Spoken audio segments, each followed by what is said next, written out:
열방을 주님 품으로 열린 선교방송 열방교회 이종성 목사입니다.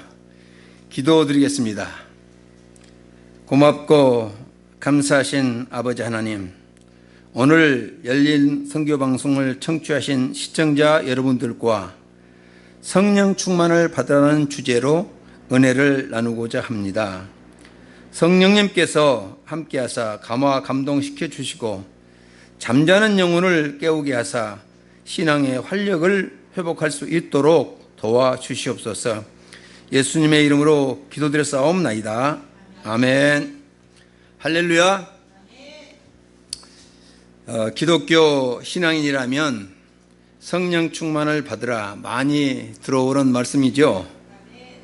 왜 성령 충만을 받아야 하는 것인지 이유를 아시는 분 있으신가요? 예, 여러 가지 답이 나올 수 있습니다. 어느 것이 정답인가는 우리 성경에서 한번 더 찾아보겠습니다.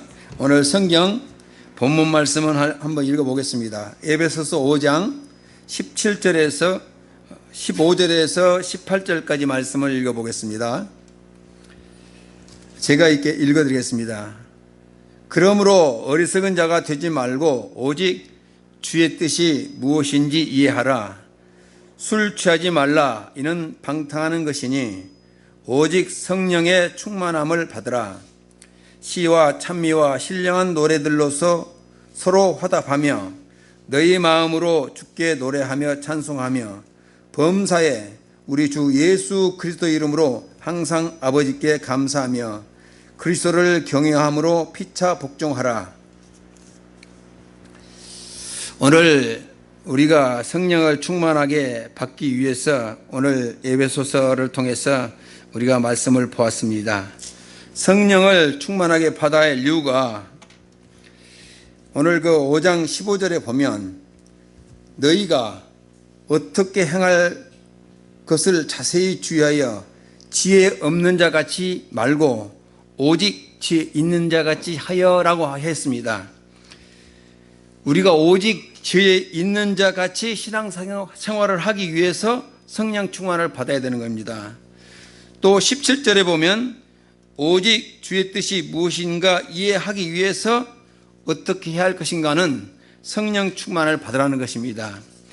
그래서 18절에 보면 오직 성령 충만을 받으라라고 말씀을 하십니다. 여기서 세 가지 오직이 나옵니다. 오직이란 국어 단어 사전적 의미를 보면 여러 가지 중에 다른 것에 비할 바가 아닌 절대적인 가치를 두고 쓰는 용어가 오직이란 단어입니다. 그래서 오직 지혜를 얻기 위해서, 오직 주의 뜻을 알기 위해서는 그 답이 뭐다고요? 오직 성령 충만을 받아야지만 그렇게 될 수 있다. 그 얘기입니다. 좀 더 구체적인 내용은 야고보서 전반에 기록되어 있습니다만 저는 결론적으로 성령 충만하게 받아야 할 목적을 이렇게 생각합니다. 하나님이 하시는 일과 마귀에 해방하는 일을 알고 분별하여 하나님께로 돌아와 구원과 천국과 영생을 얻게 하고자 한 것이라고 생각합니다. 그만큼 이 세 가지 오직은 중요하다는 것을 강조하시는 하나님의 말씀이지요. 그럼 어떻게 하면 성령 충만을 받을 수 있는 것인지 그 방법을 안다, 모른다 들어보셨습니까? 여러 가지 답이 나올 수 있죠. 에베소서 3장 2절에서 그 말씀을 한번 보겠습니다. 너희가 성령을 받은 것이 율법의 행위로냐 혹은 듣고 믿음으로냐. 여러분, 이 두 가지 방법 중에서 어떤 것일까요? 서로 화답하라는 것이 있어야 설교하는 사람들도 은혜가 서로 같이 되는 건 아니겠습니까? 구약의 성경에 보면 부분적으로 성령을 받은 사람이 있지만 성령이라는 단어가 구약 성경에는 한 번도 나오지 않습니다. 구약에 아담이나 노아나 아브라함이나 모세 여러 선지자들이 있죠. 그분들은 하나님의 음성을 들었고 계시를 받았지만 언약을 불순종하여 타락하고 버림받았거나 끝까지 목숨을 바쳐 순교하신 분들이 또한 선지자들 중에는 있죠. 그래서 구약 성경에 이 성령 충만을 받으라는 단어는 없지만은 실질적으로 성령 충만을 받으신 분들은 있었다 이겁니다. 신약 성경에 보면 마태복음 1장 18절에 동정녀 마리아 성령으로 잉태해 주신 예수님으로부터 시작해서 신약에는 많이 성령에 관계된 말씀들이 많이 나옵니다. 마태복음 3장 16절 비둘기 같은 성령이 예수님께 임하셨다는 말씀을 잘 알고 있으시죠? 여기서 성령을 받을 수 있는 방법은 듣고 믿음으로 받을 수 있는 것이 맞죠. 예수님이 오셔서 하나님으로부터 말씀을 받아 오셨기 때문에 예수님의 말씀을 들음으로 말미암아 성령을 받을 수 있다는 뜻이겠습니다. 요한복음 3장 34절에 보면 하나님이 보내시는 이는 하나님의 말씀을 하나니 이는 하나님이 성령을 한량없이 주심이라 그랬습니다. 요한일서 5장 7절에도 증거하는 이는 성령이시니 성령은 진리다 이렇게 또 말씀하십니다. 요한복음 17장 17절에 저희로 진리로 거룩하게 하옵소서 아버지의 말씀은 진리니다 이렇게 말씀하십니다. 마태복음 10장 20절에 말하는 이는 너희가 아니라 너희 속에서 말씀하신 자 곧 너희 아버지의 성령이시니라 이렇게 말씀하십니다. 여러분 오늘 성령 충만을 받는 방법에 대해서 크게 두 가지 관점으로 말씀을 드렸습니다. 구약에서는 성령이라는 단어는 나오지 않았지만 많은 선지자들이 하나님으로부터 계시를 받음으로 말미암아 하나님의 뜻을 알게 되었고 오늘 예수님이 오신 이후로는 성령을 받으신 예수님의 말씀을 통해서 우리가 성령을 받을 수 있다는 것을 지금 두 가지 방법을 말씀을 드리고 있습니다. 그러면 여러분 성령은 하나님의 말씀이란 뜻이잖아요. 말씀이 없는 사람은 결국은 어떻게 된다는 거예요? 성령을 받은 겁니까? 안 받은 겁니까? 말씀이 없는 사람은 결국은 성령을 받지 못한 사람이고 깨닫는 말씀이 많으면 많을수록 성령에 충만한 것이고 성령에 충만한 자는 또한 성령을 나누어 줄 수 있는 것이죠. 그러지 않습니까? 그래서 성령을 받으라. 그러면 무엇을 우리가 받으라 하면 뭘 준 게 있어야 되지 않겠습니까? 그러잖아요. 받으라는 얘기는 주는 자가 있을 것이고 받는 자가 있을 것이고 그러지 않습니까? 근데 성령을 어떻게 줄 수 있겠느냐 그 말이죠. 성령을 줄 수 있는 방법은 내가 하나님의 계시를 받아서 하나님의 뜻을 알고 그 목적을 안다면 우리가 성령을 줄 수 있겠지만은 우리가 계시를 받아보지 못했다면 어떻게 하겠습니까? 하나님의 말씀을 받은 자를 통해서 말씀을 우리가 받음으로 우리가 뭘 받았다? 말씀을 받음으로 우리가 뭘 받았다? 성령을 받았다는 것이죠. 그러지 않습니까? 그래서 성령을 줄 수 있는 것은 받은 자만이 줄 수 있는 것이잖아요.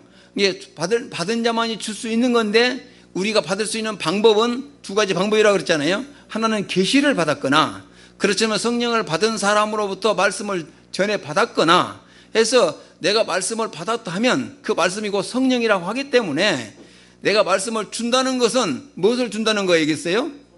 성령을 준다는 거겠죠. 그래서 내가 말씀을 많이 알고 깨닫고 그것을 지켜 행하는 자는 성령을 많이 받은 분이고 말씀이 없고 전할 것이 없는 자는 성령을 받은 자예요? 안 받은 자예요?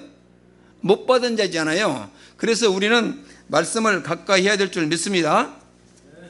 하나님의 말씀을 받아 깨달은 자를 통해 옳은 해석을 듣고 배워 이해하고 지키는 자가 성령을 받은 것이겠습니다. 하여 하나님과 마귀와 이를 구분할 수 있는 사람은 성령 충만을 많이 받으신 분이죠. 왜? 성령 충만을 받은 자만이 하나님의 깊은 것이라도 통달할 수 있다고 하기 때문에 하나님께서 성령을 통해서 우리에게 알려주시는 거기 때문에 말씀을 받아야 되겠죠. 말씀은 받은 자만이 무엇을 할 수 있다? 하나님이 하시는 일과 마귀가 하는 일을 알 수 있다 이겁니다. 그래서 에베소서 6장 5장 17절에 보면 오직 어리석은 자가 되지 말고 주의 뜻이 무엇인가 이해하라 그렇게 말씀하셨습니다. 에베소서 6장 17절에도 구원의 투구와 성령의 검 곧 하나님의 말씀을 가지라 그랬습니다. 그래서 하나님의 뜻을 알기 위해서는 말씀을 알아야 되는 것이고 또 구원의 투구와 성령의 검을 가지라 하면서 하나님의 말씀을 또 가지라 그렇게 하는 것은 이 사단 마귀와 우리가 대적하기 위해서는 사단 마귀도 알아야 되는데 그 사단 마귀를 대적하기 위해서는 뭘 받아야 되겠어요? 성령의 검, 하나님의 말씀을 받아야 되겠죠. 그래서 고린도서 2장 10절에 성령은 모든 것, 곧 하나님의 깊은 것까지라도 통달하시느니라 그렇게 말씀을 하고 계십니다. 그리고 그래 성령을 받았다 하면 열매로 나타날 수 있겠죠. 그 열매로 나타나는 것을 보았을 때 아, 저분은 성령을 받은 자다, 안 받은 자다, 그 드러날 수 있지 않겠습니까? 그러면 성령을 받을 수 있는 방법이 이제 받았다는 것이 우리가 갈라디아서 5장 22절에 여러분 잘 아시지 않습니까? 성령의 9가지 열매 아시죠? 아십니까? 모르십니까? 다 알죠. 다 알지만은 그것을 내가 그 성구만 알았다고 해서 내가 다 받은 건 아니죠. 내가 성령을 진짜로 많이 받아서 내 모습과 행동이 또 나 겉으로 나타나는 모습들이 이와 같은 모습으로 변화되어 있을 때 그분은 뭐가 충만하다? 성령이 충만한 분이다. 그것이 열매로 나타난 것이다. 그런데 그것이 이제 뭐냐면 우리가 사랑과 희락과 화평과 인내와 자비와 양선과 충성과 언약 절제다 이렇게 그렇게 말씀하셨습니다. 이 법을 금지할 법이 없다. 그렇게 하나님께서 말씀하셨습니다. 우리가 성령 충만을 받아서 이 9가지 열매를 맺은 자에게는 더 이상 뭐 어떻게 신앙으로서 그 금지시킬 방법이 없다. 완전하다는 얘기, 온전하다 그런 뜻 아니겠습니까? 우리가 그렇게 성령의 열매를 맺는 저와 여러분이 되었으면 좋겠습니다. 오늘 이 시간에 기도하면서 이렇게 되어달라고 다 같이 기도드리겠습니다. 고맙고 감사하신 아버지 하나님, 하나님의 생명의 말씀을 밝히 깨달아 지키고 행함으로 아름다운 성령의 열매를 맺어서 하나님께 영광을 돌리게 하옵소서. 저와 열린 선교방송을 청취하는 모든 분들이 하나님의 능력을 받아서 성령으로 함께 역사하셔서 하나님께 영광 돌리는 복된 삶을 살 수 있도록 도와주시고 세상 모든 사람들 앞에 덕을 세우고 은혜를 끼치고 우리 하나님의 선한 역사를 이루어 나가는 귀한 성도님들이 다 될 수 있도록 도와주시옵소서. 이 모든 말씀을 우리를 사망에서 생명길로 인도하신 우리 주 예수님의 이름으로 기도드렸사옵나이다. 아멘.